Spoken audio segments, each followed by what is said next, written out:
probably no more important public health matter than this.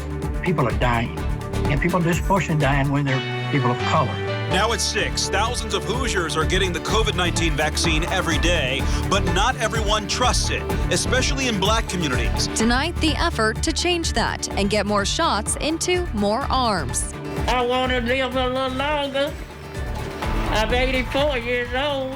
Many of Indiana's most vulnerable residents want the vaccine, but don't have the transportation to get to a clinic or are deemed high risk.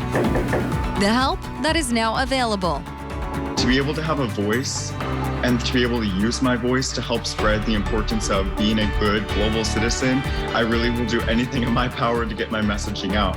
COVID-19 isn't just a problem for adults, it's impacting kids and teens as well.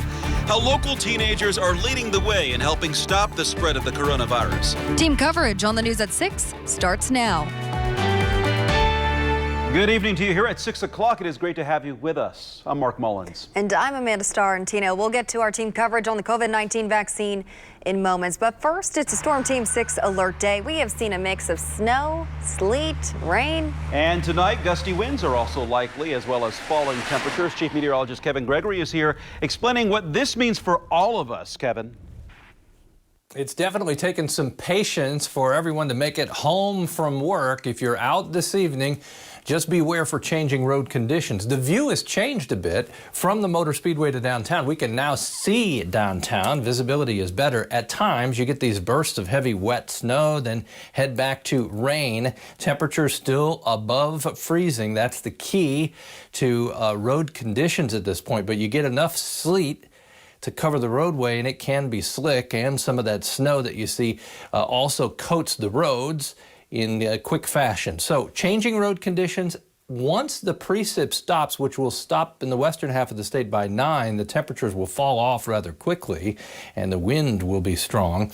There's your current radar, and you can see a little lull for the metro area, but moving back into western Indiana. 7 o'clock, temperatures above freezing. 9 o'clock, western Indiana falling below freezing, but the precip stopping, and by 11 should be moving off to the east for all of us. We'll talk about your Friday and the weekend shortly. Mark, Amanda? Kevin, we'll see you soon. Every day, thousands of Hoosiers are getting the COVID-19 vaccine. The hope eventually that we can get rid of this deadly virus for good. But there is a problem. Not everyone who is eligible is in position to receive the vaccine, and there are many reasons for that. But it cannot be denied there are barriers in the way of some people, keeping them from getting vaccinated. And tonight we are working to highlight those barriers and finding out what's being done to remove them. We have team coverage dedicated to helping make sure you know your options when it comes to getting the vaccine. We begin tonight with Megan Sanctorum. State health leaders say they want to work with community groups to make sure minorities not only have access to the COVID-19 vaccine, but feel comfortable getting it as well. People are very concerned about safety. They're very concerned about whether this is good for them. It boils all the way back to the health disparities from previous. I mean, a lot of African Americans, we still are familiar with some of the studies that were done in the past, particularly the Tuskegee experiment. So there's always going to be a level of skepticism. So state leaders have partnered with the Indiana Minority Health Coalition to come up with the best way to reach those who may be hesitant to get their vaccine. They've already released COVID-19 testing and vaccine information in multiple languages. Now they're working to increase confidence in the shot. Well, our effort is to try to use whatever means we can to get a trusted voice to vouch for this vaccine. It's that important to populations of color that are more affected by COVID than others. And right now, they're identifying people in each community to do that. This could be anyone from a minority physician to a popular DJ. As we engage them, we get video of them getting their immunizations. We get testimonials from them talking about the safety and the efficacy of the vaccine, and then working to get that messaging out as we go forward. They recognize that this is just a small piece of the puzzle, though, and they're trying to find other ways to connect with hesitant community members as well. Some say they think it will just take time, and people need to hear not only from leaders in their community, but their peers as well. The more you get closer to someone where they say, hey, I know that person, they took the vaccine and they seem to be okay. If nothing changes, population of color will disproportionately not get the shots that they need the most because they're at greatest risk. Working for you, Megan SANCTORUM, WRTV. According to the Indiana State Department of Health website, right now only 4% of COVID-19 vaccinations have gone to African-American Hoosiers, who make up almost 10% of Indiana's population. For some high-risk patients 65 and older, leaving their home to get the COVID-19 vaccine is not possible. One group is working to make sure our most vulnerable population is still protected from the virus by bringing the vaccine to them. WRTV's Stephanie Wade followed doctors and paramedics with Oak Street Health today as they vaccinated Hoosiers in their homes. This mobile integrated health team with Oak Street Health are going door to door. Miss Anna? Yeah. Making sure people who want to get vaccinated can. I want to live a little longer. I talked to God about it. Ain't gonna get it. After a few questions. Have you ever tested positive for COVID-19? No. I love the fact that I can say no to all of this. Good. Are you pregnant or breastfeeding? Oh, yeah. I can make the news now. 93-year-old Anna Louise Springs and 84-year-old Mary Steele got their shots today in the comfort of their own homes. 1, 2, 3, big poke, and you're done. Huh? Yeah. You want to get me another one? I see the people getting these shots, and nobody flinches. I said, no, really, must not hurt very much. I'm done. Are you sure? Really? Yeah. Both pleasantly surprised. Couldn't feel it. Easy peasy. It was easy, better than I thought it would be. I was scared and everything. Everybody deserves this. Everybody deserves access to good health care and access to the vaccines. The senior medical director tells me Oak Street Health is focused on access, making sure underserved communities receive good health care. It is such a meaningful opportunity for us to be a part of this. So far, they've vaccinated 80 folks who are restricted to their homes through this mobile unit, and they expect that number to climb so long as the state keeps sending the vaccine. It is a wonderful thing. This is stuff that changes lives and it's why we all got into healthcare. Stephanie Wade, WRTV. With 7 centers throughout the state, eligible patients can sign up online for at-home vaccination. We will attach the link easily for you on our website at WRTV.com. Tonight, leaders in Hamilton County are keeping a close eye on the number of COVID-19 cases in the 0 to 19 age range. As they start to see an increase, a task force led by teenagers at local high schools is renewing its commitment to slowing the spread of the virus. WRTV's Nicole Griffin is showing us how. Yes, we've had teachers have COVID. Yes, we've had students have COVID. Jake Richardson is a senior at Westfield High School. He's a member of a teen task force promoting a campaign called Show Some Class. Because if there's anything I can do to help make sure my grandparents are okay, to make sure my teachers don't have to fear for their lives while teaching, I will use my voice in any way I can. The campaign was first launched in August as students returned to school in an effort to promote wearing masks, practicing social distancing, and keeping kids in school. Our acronym has changed again to committing to self-care, learning about the vaccine, avoiding home gatherings, social distancing and masking up, and then staying home if you are sick. For task force member Sarah Weglars, the message is personal. My mom actually was diagnosed with lupus. Since she returned to school, she's been living with her dad while her mom and little sister live elsewhere.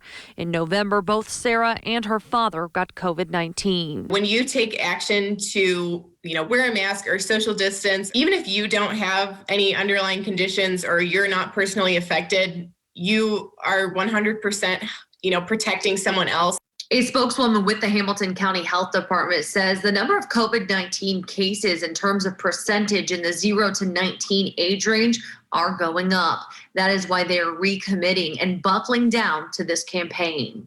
Transmission is not happening in the school building. It is happening outside of the school building. And that's why this campaign is important, because we want to make those habits that they take home and they do outside of the school building. Tammy Sander with the health department says they chose seniors at schools in the county to lead the task force because they have the most to lose. Proms, graduations. And we really, really, really hope to pursue the rest of this school year and hopefully make it to the end and have a graduation. And they hope their peers will follow their lead to keep everyone safe.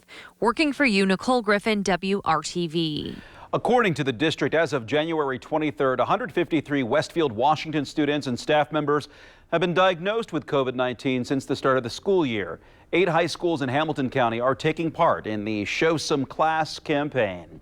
A reminder, people ages 65 and up can sign up right now to get the COVID-19 vaccine. To register, go to ourshot.in.gov, or you can dial 211 to sign up. And right now on the WRTV app and WRTV.com, we have a map that will show you vaccine clinic locations near you. Again, you must have an appointment to get vaccinated, but our map will show you some of the locations where you can sign up. In other news tonight, an Indianapolis mother has been arrested and charged with neglect following the 2019 death of her 6-month-old baby girl. Derea Hill suffered multiple blunt force injuries, and the coroner ruled the Renton Street death a homicide. Police arrested her mother, Tanisha Eccles, and prosecutors charged her with neglect of a dependent, resulting in death. Prosecutors say Eccles left the baby with the father but failed to take action or call police after the dad told her Derea was not breathing. Prosecutors also say Derea had healing injuries on her body, including burns, but say Eccles failed to get medical attention for her daughter. Derea's father has not been charged. Many people haven't received their stimulus payments. We're getting answers from the IRS about delays and what you should do to make sure that you get your money. That's next. Both could lay claim to being the best boys team in the state. It's Carmel at Lawrence North. I'm Brad Brown with a preview of this top 5 matchup coming up when the News at 6 continues. And you heard about the cold air arriving over the weekend. What else will come with the Arctic blast? Coming up.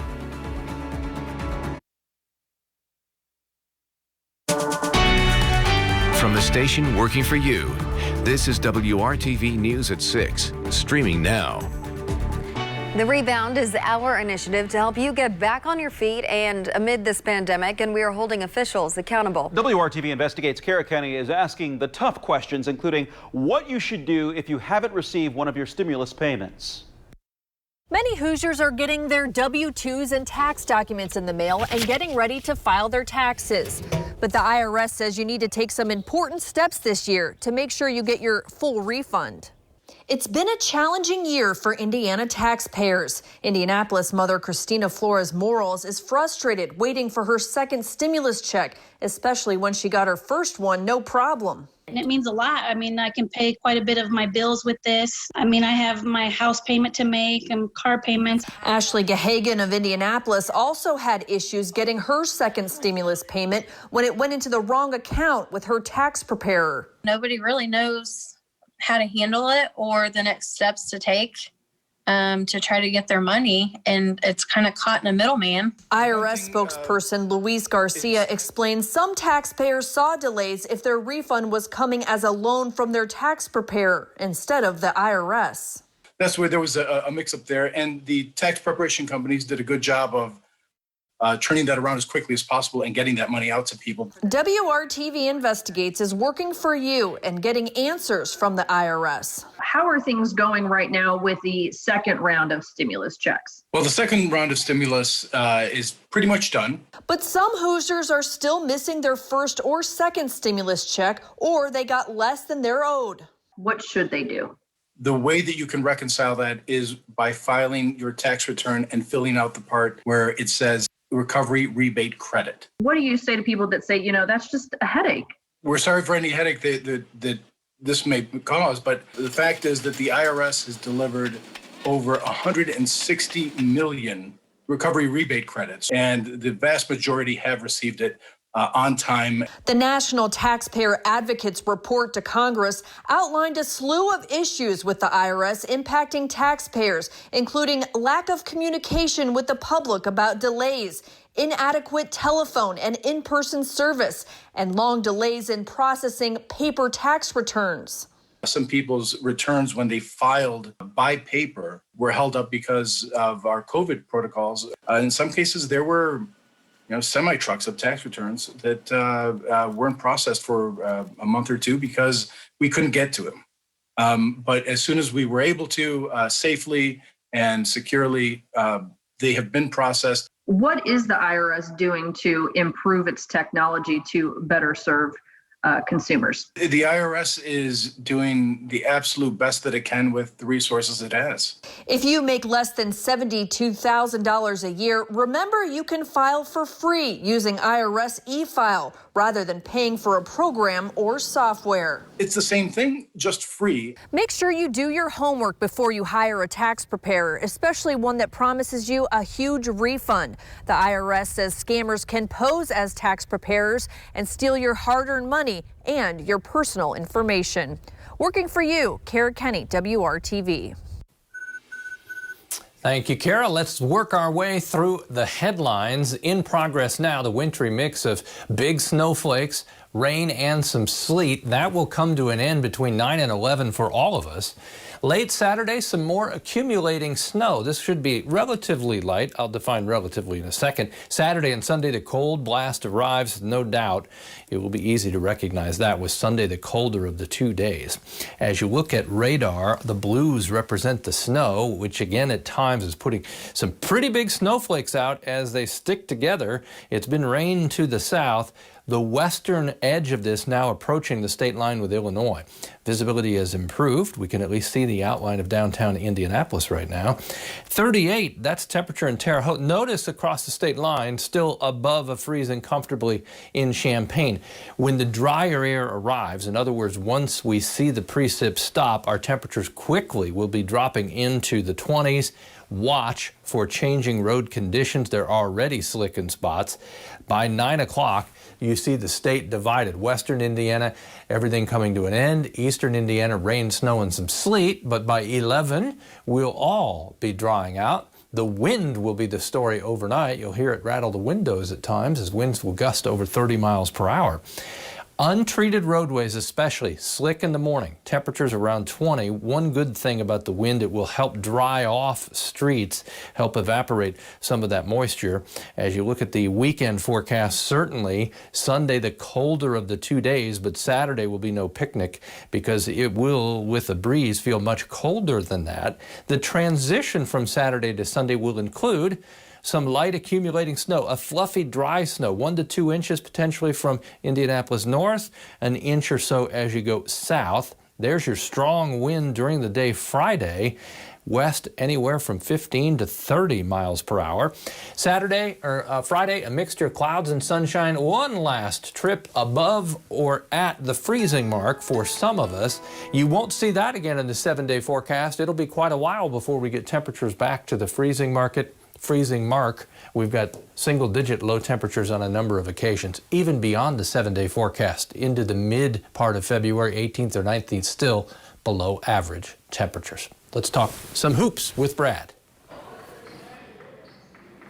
Kevin, thanks. We are at Lawrence North High School tonight as the Wildcats are getting set to take on the Carmel Greyhounds here this evening. This is one of the best matchups in all of the regular season. Both of these teams ranked in the top 5, just one loss on each side of the docket.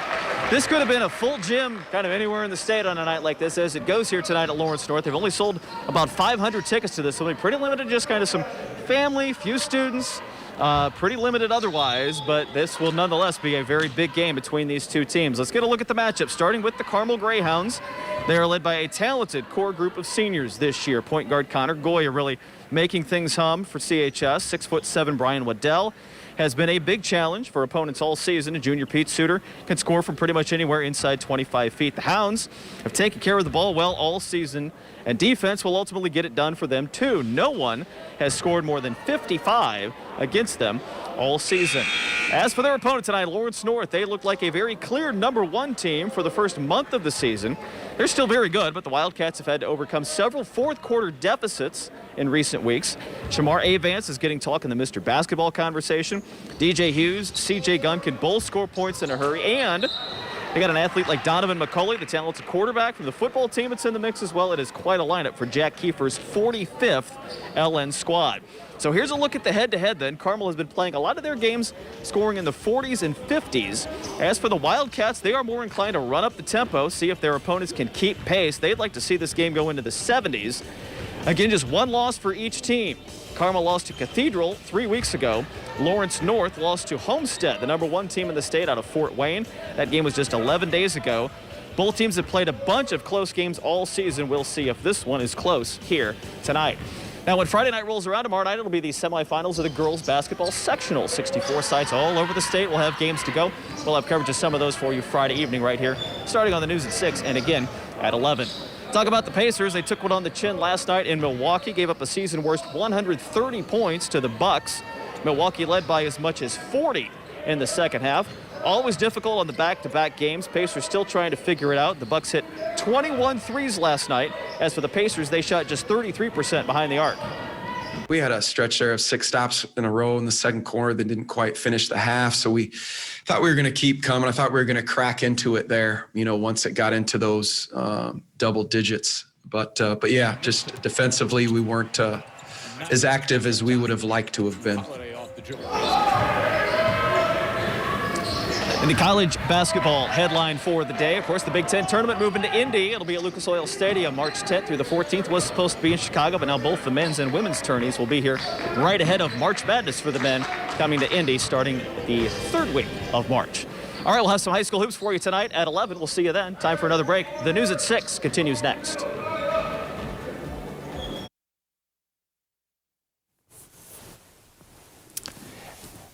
And this wintry mix will end over the western half of the state by 9 o'clock. It will take until 11 in eastern Indiana. Tomorrow, a mixture of clouds and sunshine, 32 for the high. Those gusts to 30 miles per hour. We'll see you again at 7. World News with David Muir is next. Thanks for watching.